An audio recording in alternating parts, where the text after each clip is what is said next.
Hello, I'm Joseph Auspitz, and I'd like to talk to you about FEMA's Public Assistance Grant Program.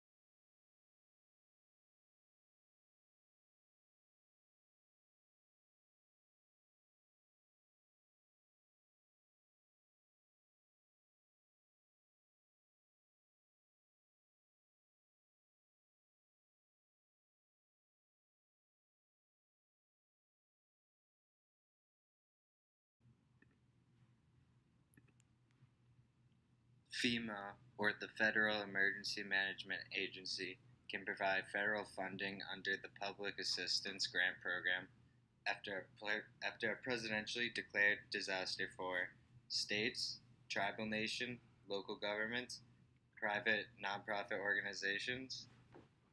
An example of this was during Hurricane Katrina. After all the flooding in New Orleans, there was a grant program released to aid the citizens in recovery.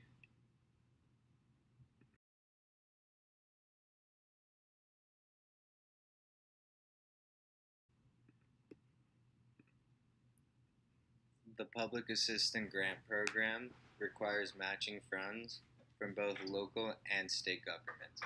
The federal share is at least 75% of the overall eligible cost. The state determines how the non federal share, up to 25%, is split between the state and local government.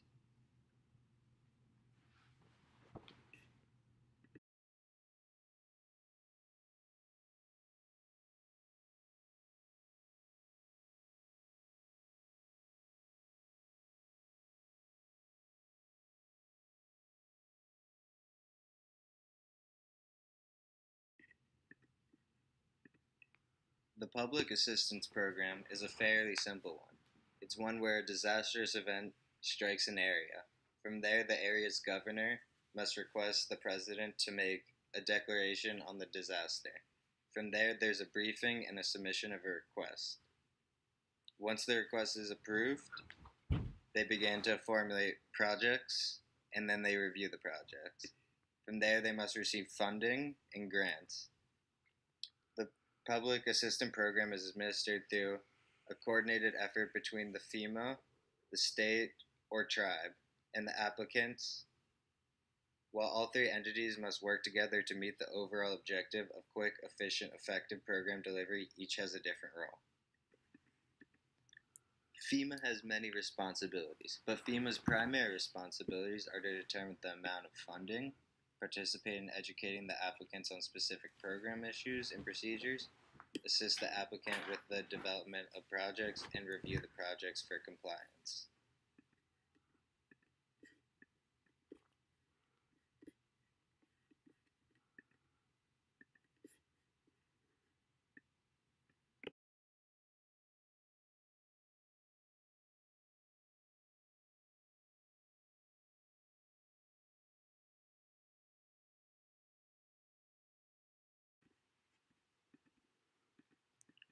FEMA has 7 categories of emergency work.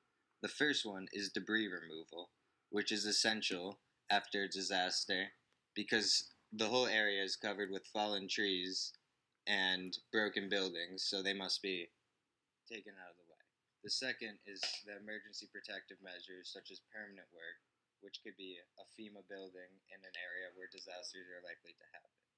The third category is roads and bridges, which would mean the clearing of roads and bridges so that provisions are able to get to the disaster stricken area.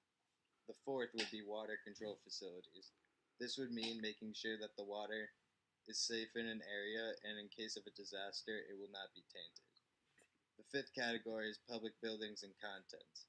This is an area where civilians will be able to seek relief from FEMA. The sixth category is public utilities. These could be shelters for a tornado. Public, and then the seventh category is parks, recreational, and other facilities. These are